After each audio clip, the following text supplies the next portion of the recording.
ইমামদের নিয়ে মুখ্যমন্ত্রীর বৈঠক, কটাক্ষ সেলিমের।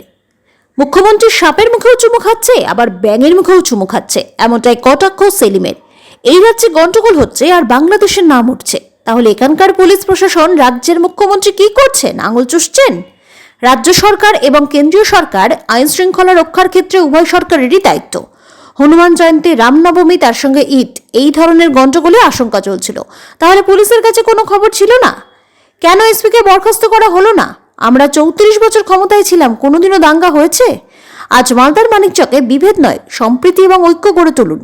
এবং 20 এপ্রিল ব্রিগেড চলো সমাবেশে উপলক্ষে এক মিছিলে অংশ নিয়ে বললেন মোহাম্মদ সেলিম।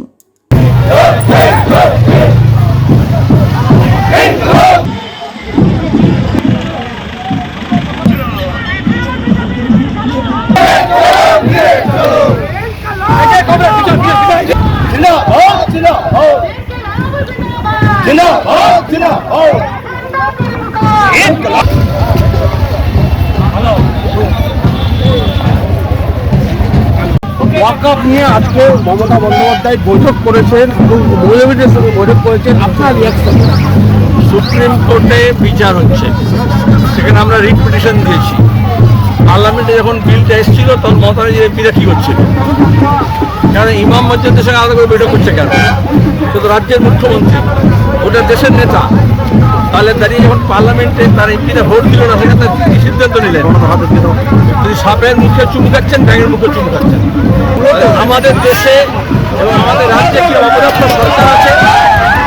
এই রাজ্যে গন্ডগোল হচ্ছে আর বাংলাদেশের নাম উঠছে।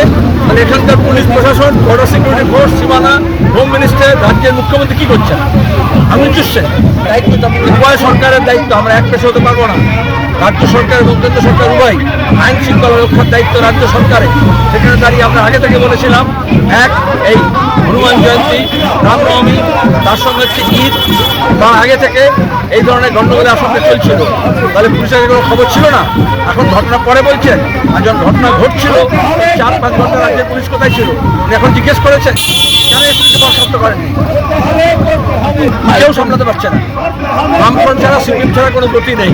এই রাজ্যকে আমরা পরিচালনা করেছি। তখন দাঙ্গা হতো। এখন বিজেপি শাসিত রাজ্য হোক, উত্তরপ্রদেশ হোক, মহারাষ্ট্র হোক, কি হচ্ছে? কি হচ্ছে? মণিপুরে কি হচ্ছে? ডবল ইঞ্জিনের সরকার ছিল, সুতরাং বিজেপি এক গোয়ালের গরু।